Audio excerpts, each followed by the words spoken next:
Donasi dakwah Yufid. Yuk berikan amal jariah terbaik Anda untuk dakwah dan pendidikan Islam.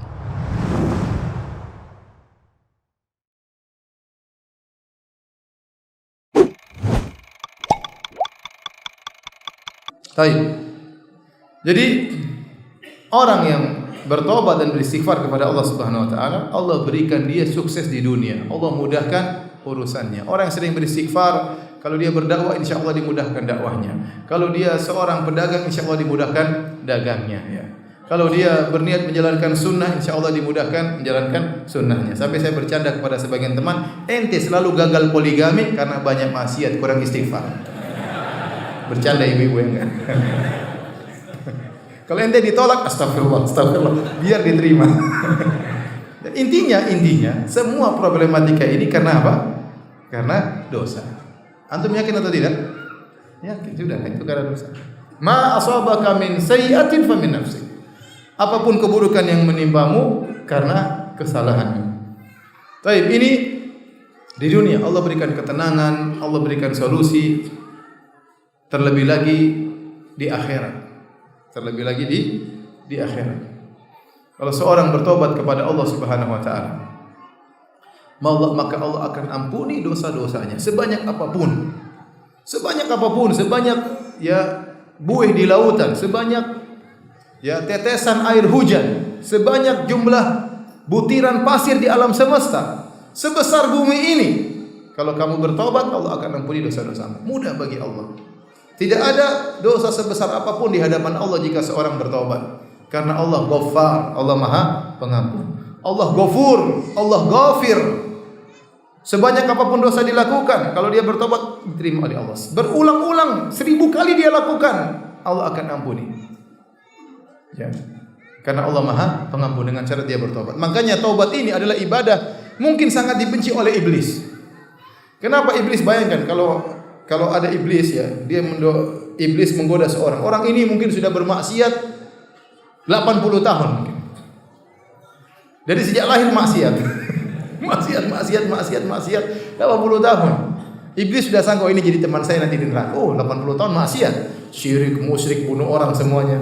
Begitu umur 81 dia bertobat. Gagal enggak iblis? Gimana enggak nyikir? Kurang ajar nih orang. Di ujung-ujungnya malah bertobat. Allah ampuni seluruh apa? Dosa-dosanya. Ya. Dia didapatkan husnul khatimah. Ya. Anugerah dari Allah Subhanahu wa taala. Makanya di antara keistimewaan taubat, seorang kalau bertobat dosanya diampuni sebesar apapun, sebanyak apapun. Ya. Allah Maha Mengampuni. Makanya di antara ayat dalam Al-Qur'an ya, huwa ahlut taqwa wa ahlul maghfirah. Dialah Allah ahlul maghfirah, yang ahli untuk memaafkan. Itulah Allah Subhanahu wa taala. Kalau kita tidak pantas untuk dimaafkan, Allah bisa memaafkan. Yang penting ente minta maaf. Mungkin kita tidak pantas untuk dimaafkan, benar dosa terlalu banyak, maksiat terlalu berulang-ulang. Maksiat, tobat kembali lagi, tidak pantas. Kalau kita hukum dunia ini tidak pantas untuk diampuni. Ini kurang ajar. Sudah saya ampuni, ngulangi lagi. Kita kalau punya anak buah nyolong, kita ampuni. Nyolong lagi kira-kira gimana? Kita ampuni? Enggak. Kita panggil polisi. Saya ampuni engkau di penjara. Allah Subhanahu wa taala tidak demikian. Maksiat kembali lagi, tobat. Maksiat lagi, tobat lagi. Tidak pantas untuk diampuni, tetapi Allah huwa ahlut taqwa wa ahlul maghfirah. Allah ahli untuk mengampuni. Ya. Makanya seorang penyair pernah berkata, in azumat dzunubi kasratan wa laqad alimtu bi anna afwaka a'zamu. Ya Allah, meskipun aku tahu dosaku begitu banyak, tapi saya tahu ampunanmu lebih banyak daripada dosa-dosaku. Jadi di antara keistimewaan taubat menghapuskan seluruh dosa-dosa yang telah lalu. At-taibu minadz-dzam kama la dzambalahu. Seorang yang bertobat dari dosa seperti tidak pernah melakukan dosa. Contoh nyata seperti penyihir Firaun. Antum lihat kisah penyihir Firaun menakjubkan. Mereka kerjaannya tukang sihir. Tukang sihir musyrik atau bukan? Tukang sihir kerjanya bekerja sama dengan setan atau tidak? Iya, kerjaannya begitu. Profesinya cari duitnya jadi penyihir. Puluhan tahun jadi penyihir. Kemudian diundang oleh Firaun. diundang untuk duel sama Nabi Musa alaihissalam. Maka datanglah mereka berbondong-bondong semangat dengan niat yang buruk untuk mengalahkan Nabi Musa. Bahkan mereka mengatakan bi'izzati Fir'aun, demi keperkasaan Fir'aun waktu mereka berduel dengan Nabi Musa. A inna lana la ajran in kunna nahnul ghalibin. Mereka berkata, wahai Fir'aun, kalau kami menang, apakah kami dapat upah? Kata Fir'aun, iya, bahkan kalian akan menjadi minal muqarrabin. Bukan cuma dapat upah, dapat jabatan. Bayangkan betapa semangat para penyihir tersebut. Makanya mereka datang rame-rame, bekerja sama dalam kesyirikan, ya, bersabar menghadapi Nabi Musa. Mereka kumpul rame-rame, duel sama Nabi Musa. Bayangkan puluhan tahun kerjaannya penyihir, datang jauh-jauh untuk melawan utusan Allah, untuk berperang melawan Nabi Musa utusan Allah. Bahkan sudah minta jabatan kepada Firaun. Begitu mereka duel, mereka kalah. Faulqiyas saharatu sujada, mereka langsung sujud. Bayangkan. Kemudian mereka bertobat, mereka tidak beriman lama, tidak sampai 1 siang mereka beriman. Dibunuh oleh Firaun. Ya. Firaun mengatakan, apa kalian beriman sebelum aku izinkan kepada kalian? Aku akan bunuh kalian. Kata mereka, faqdi ma antaqa, silakan lakukan apa yang engkau hendak lakukan. Inna ma hadhil hayatud dunya, kehidupan ini cuma kehidupan apa? Dunia. Kami ingin diampuni oleh Allah Subhanahu wa taala. Mereka meninggal husnul khatimah setelah sekian puluh tahun dalam kesyirikan. Ini yang buat iblis jengkel seperti ini. Waduh, sudah gagal. Sudah selama ini saya goda dia, ternyata di ujungnya dia bertobat kepada Allah Subhanahu wa taala. Ustaz, kalau gitu saya juga begitu, Ustaz. Ente tengah-tengah maksiat tewas, repot. Berhasil iblis. Berhasil. Ya, saya a'udzubillah, sebagian orang berzina, nantilah saya bertobat, nantilah. Begitu sedang berzina, jantungan terus tewas. Seorang nonton film porno, nantilah saya bertobat habis ini. Lagi 2 seri, 3 seri. Kalau lagi nonton tewas, coba masa. Waliyadzubillah. Tidak sempat bertobat. Kita enggak tahu kapan Allah cabut nyawa kita. Oleh karenanya di antara keistimewaan taubat di akhirat, kalau seorang sudah bertobat, semua dosanya diampuni oleh Allah Subhanahu wa taala sebesar apapun dosa tersebut. Kemudian bukan cuma itu, Allah kasih bonus. Allah berfirman, ya ayyuhalladzina amanu tubu ilallahi taubatan nasuha asa rabbukum ayyukaffira ankum min sayyi'atikum. Wahai orang yang beriman, bertobatlah kepada Rabb kalian dengan taubat yang nasuha.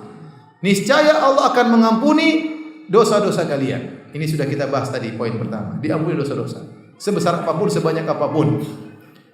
Asa rabbukum ayyukaffira ankum min sayyi'atikum. Semoga Allah mengampuni dosa-dosa kalian. Apakah titik? Belum, masih koma. Ternyata Allah kasih bonus. Wa yudkhilakum jannatin tajri min tahtihal anhar. Dan Allah akan masukkan kalian ke dalam surga yang mengalir di bawahnya sungai-sungai. Apakah ada yang lebih baik daripada Allah Subhanahu wa taala? Untuk manusia tidak bisa seperti ini.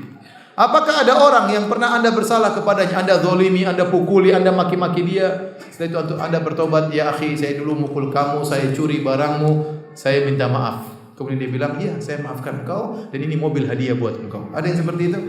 Enggak ada. Enggak ada. Kebanyakan orang, ya ente memang brengsek, ente memang kurang ajar, tapi sudah maafkan ya. Allah, tatkala Anda bermaksiat kepada Allah, durhaka kepada Allah, setelah Allah berikan berbagai macam nikmat kepada Anda, nikmat pandangan, nikmat kesehatan, nikmat berbicara, nikmat pernikahan, nikmat istri, nikmat anak, nikmat berbagai macam kenikmatan, Anda bermaksiat, membangkang perintahnya, durhaka atas perintahnya, kemudian Anda kembali kepada Allah, Allah ampuni segala kesalahan tersebut tanpa mencela Anda, tanpa memaki Anda. Dan tidak perlu dilihat oleh banyak orang, Anda sendirian. Anda silakan bermunajat kepada Allah. Sungguh maha indah Allah Subhanahu wa taala. Sungguh maha baik Allah Subhanahu wa taala. Kita kalau minta maaf sama orang, betapa banyak pertanyaan kepada saya, Ustaz, saya minta maaf, orang yang tidak memaafkan saya.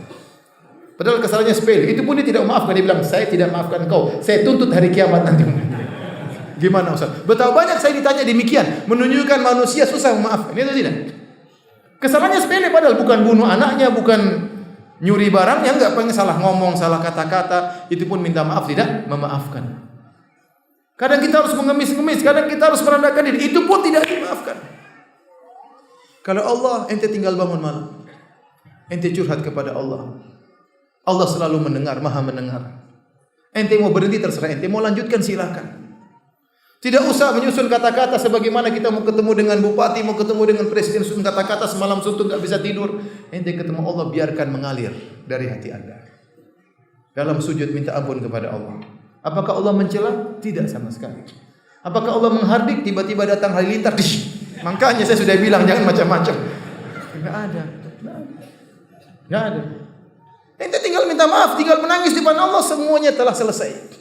Bukan cuma itu, dikasih bonus surga.